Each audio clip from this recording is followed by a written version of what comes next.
Yeah. Shout out to Justin. Yeah, good Hopefully guy. he gets a couch. couch. He should get a couch deal. He He should. should get a couch He deal. should. Yeah. Lovesac. Mm-hmm. Lovesac, Justin Ooh. Pugh. That's good. Match made That in is heaven. That's good. Yeah, I'm really talking my shit like, hey. Welcome back to Net Worth Show with Justin Pugh. It has been a crazy week. We have a lot to discuss today. My first game back at Metlife Stadium, first home game, getting the win.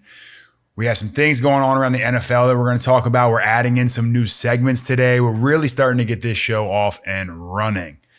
But first, I have a favor to ask you guys. We're looking at some of the analytics.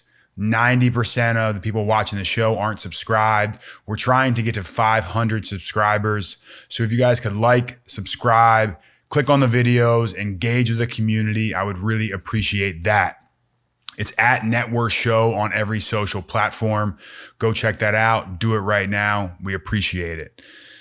Also, I want to be reacting to some things that you guys bring up. So post on the pages, DM us any questions, anything from Giants, NFL news, business news, real estate stuff. Maybe we'll hop into some of that.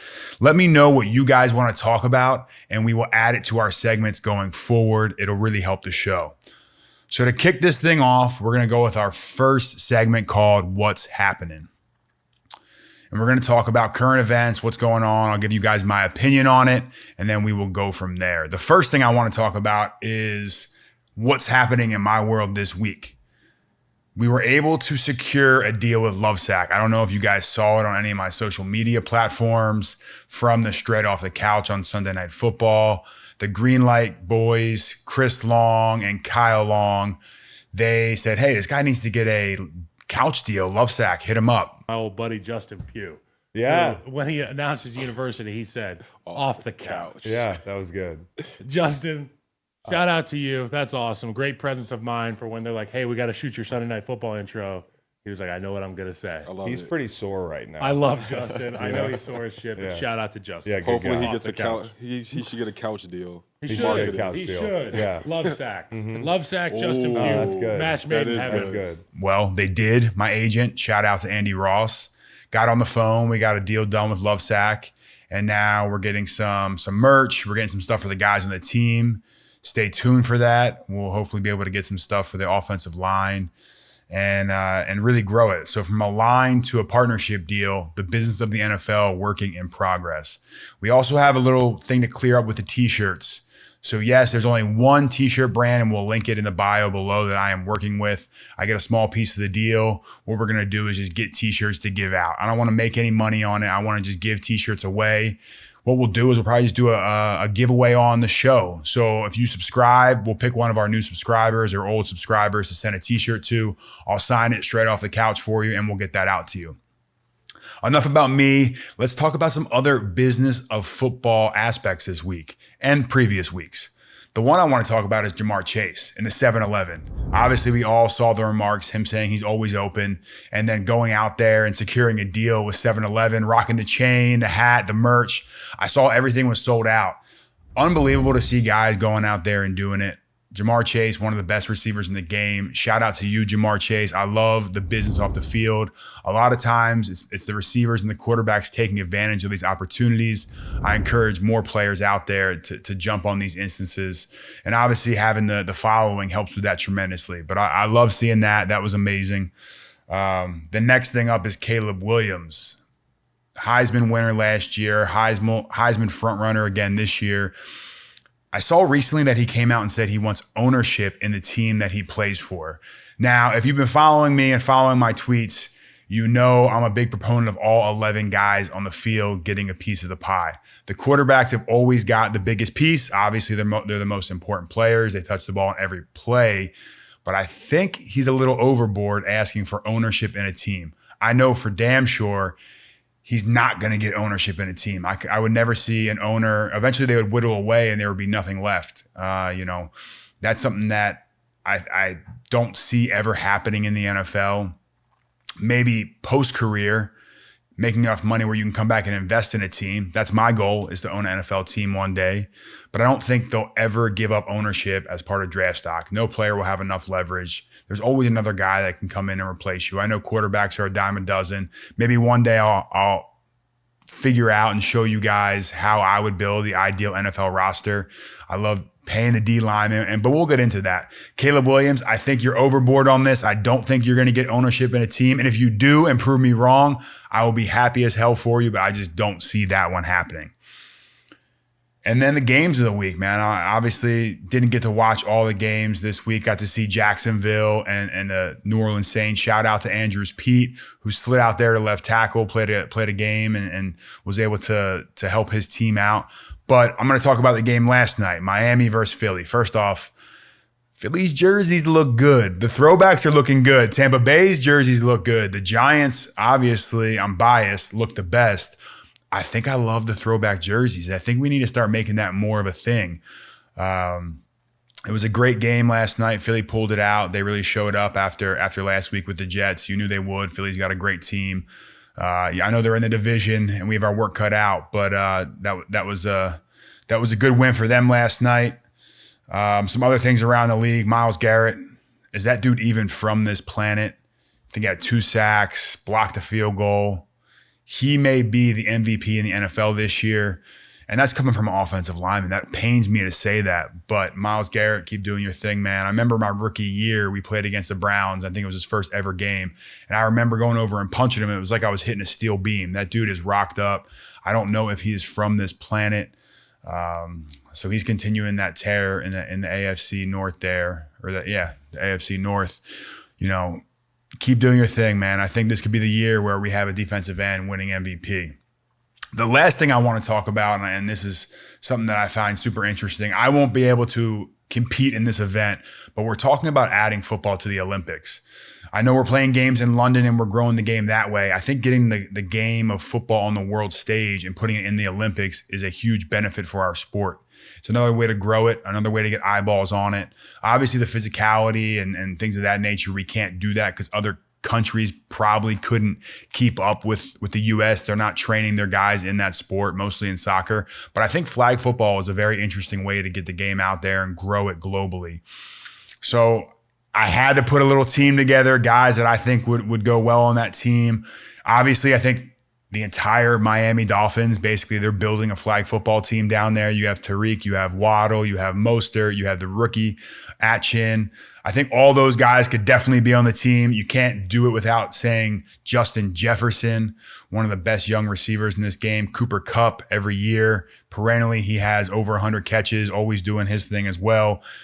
Got to give a shout out to my guy, Darren Waller, scoring a touchdown, New York Giants this week. You need that big red zone target. I think Darren Waller would be great in there. Running back, don't get me wrong, love my guy Saquon Barkley. I feel like he's downhill running over people. I would probably say Alvin Kamara, one of the best out of the backfield running backs in the NFL. At quarterback, I'm going to go with my guy Kyler Murray. Kyler, one of the best athletes I've ever played with. When you put the film on, it looks like he's running in fast forward and everyone else is in slow motion. He would be unbelievable in flag football, throws one of the best footballs I've ever seen. I think that squad right there is bringing home the gold medal. All right, so that's it for what's happening this week. If you guys have anything else you want to talk about from, like I said, business, New York Giants, your team out there, I'll try to give some love to other teams in the NFL and other players. Now we're going to dive into my contract and the breakdown of my contract. I know it was reported this week and it was put out there. It's basically an incentive-laden deal. I'm getting, a prorated veteran minimum salary, got a little signing bonus, but where the meat of the contract is in the incentives. So I can earn up to like $2.1 million on my contract. I'm getting a chunk of that, like a third of it in roster bonus, where every game that I'm on the active 46 roster, I get a little chunk of that money. Then next up on that, if I play 50% or more of the snaps, I get another chunk. If I play 70% and hit that threshold of all the snaps, the remainder of the year, the last 11 games, I hit that incentive. And then if I hit 90% of the snaps, I get another incentive. So really, it's a win-win for me and the Giants. The more I play, the more I'm on the field, the more I'm contributing, the more I get paid. I feel like that's a fair deal.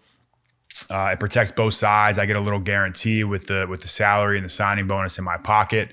We'll dive more into that and the taxes of it in its own episode, but I just wanted to touch on it because this is a podcast about the business of football, and what better way to explain it than kind of break down my deal. I think Dan Dugan put it out there this week, but that's exactly what it is. Incentive base, 50, 70, 90%. If I hit all those, I get it. And then every active game that I'm dressed in Giants uniform, in those throwback uniforms, I also get another piece.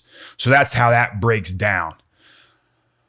All right, next up, we're doing another segment that we're going to implement this week. And bear with me, we may change the game. The name of this segment, I was going back and forth with the guys in my group chat with my producer, Alex, from Athlete Podcast Network. If you haven't tapped into Athlete Podcast Network yet, follow their profile, helping athletes behind the scenes. Literally coming to New Jersey, I was able to just plug in the camera, plug in the computer. Everything else was set up for me. I was ready to roll.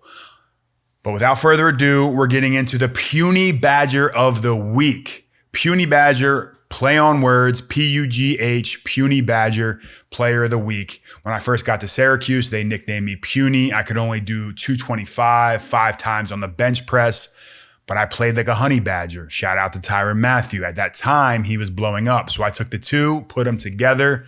Pughny Badger was born. It's a player that goes out there and they're selfless. They're do whatever it takes to have the team win, always putting the team first. They do that thankless job that no one wants to do. Basically, it's an offensive lineman. The mentality that you got to have to go out there and only get recognized if you do things bad. So with the inaugural Pughny Badger of the week, I got to give a shout out to my guy, Tyree Phillips, New York Giants. We signed Tyree last week off the Philadelphia Eagles practice squad. He came in. He had been with the Giants before, but coming in from the practice squad and starting this week and playing lights out, Tyree, you are a legend. You are a dog. We appreciate you. You brought that energy. Everyone calls him Juice Box. He brings that energy on the field. He picked us up this week and helped us secure, our first home win this year. Tyree, Pughny Badger of the week, brother. I appreciate you. We may mess with the name a little bit. I don't know if it's going to catch on. So if you guys have any opinions on what the name should be or what we're going to do with it, drop it in the comments. We'll workshop this thing. My group chat was firing off different things. I don't even want to mention on air what they were, but if you guys have any good suggestions, drop them below. All right, I'm sure this is probably the part you guys are all waiting for. We are going to react and do the reaction from this last game. Obviously, 14-17 Giants win, first home win this year. Came out, started strong. Our defense played lights out. I mean, man, our defense was unbelievable. 5 sacks in the first half. Leo was unblockable. Dexter Lawrence was unblockable. Kayvon on the edge was unblockable. We really got after them. They were just drop back throwing the entire game, leaving Dex one-on-one inside. Obviously, that's a mistake. They made some adjustments. The offense came out, and we were able to do our thing. We scored 2 touchdowns in the first half. Obviously, I got a holding penalty, best holding penalty of my career. We backed it up, and we scored the next play to the pass to Darren Waller from Tyrod. So I think I'll take the holding penalty if the next play we can score. Obviously, all joking aside, I have to be better there. And with the play in general, obviously me sliding back out to left tackle again and playing that position. Chase Young had a good game. I mean, he got me a few times. I'm so used to working in tight spaces at guard. I get a little over aggressive sometimes playing left tackle. So obviously better in pass pro. I'll continue to get better in pass pro. Hopefully we get some reinforcements back this week. When I say reinforcements, Andrew Thomas, John Michael Schmidt, Matt Parrott, a few guys that have been hurt and been out. We'll get those guys back, bring in the reinforcements, and continue to roll. Washington had a great D-line. We all knew that. Jonathan Allen had a heck of a game. Deron Payne, continuing to get better in all aspects. We had, some adversity hit throughout the game. We were able to finish at the end of the game. Defense made an unbelievable 4th down stop. Whatever it takes to win. I do not care. I'm not playing for another contract. This may be my last year. I keep saying it's going to be my last year, but I'm not out here trying to go crazy. All I want to do is win. So if that's me going to left tackle and playing there, I'm all for it. The offensive line, we had no mental errors in the game. They played unbelievable. Obviously, shouted out Tyree Phillips. Marcus McKithen played left guard, switched over. Ben Bredesen, the heart and soul of the offensive line, played a great game. Obviously, Tyrod did his thing. Saquon is being Saquon at all times. The Giants fans, I can't tell you how good it felt to be back in Metlife Stadium. There's no words to describe that feeling. The electricity on 3rd down. I was hyped trying to get the crowd going. Everyone did their job.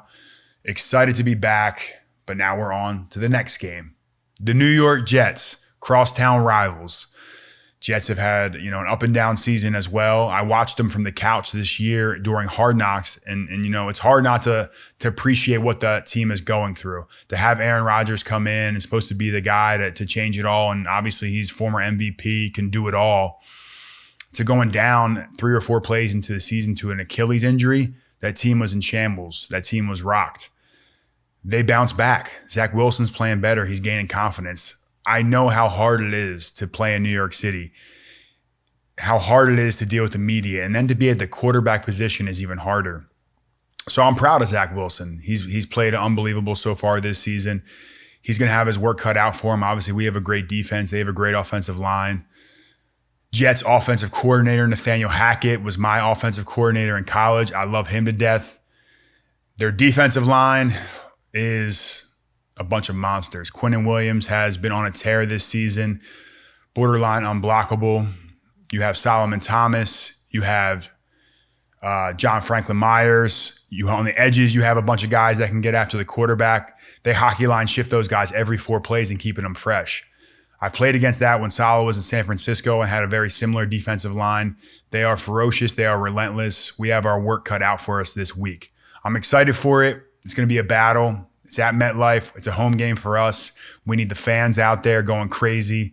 I'm excited for what we're going to bring to the table. Just keep building confidence, getting guys back, getting them healthy. It's going to be a great game. Great game.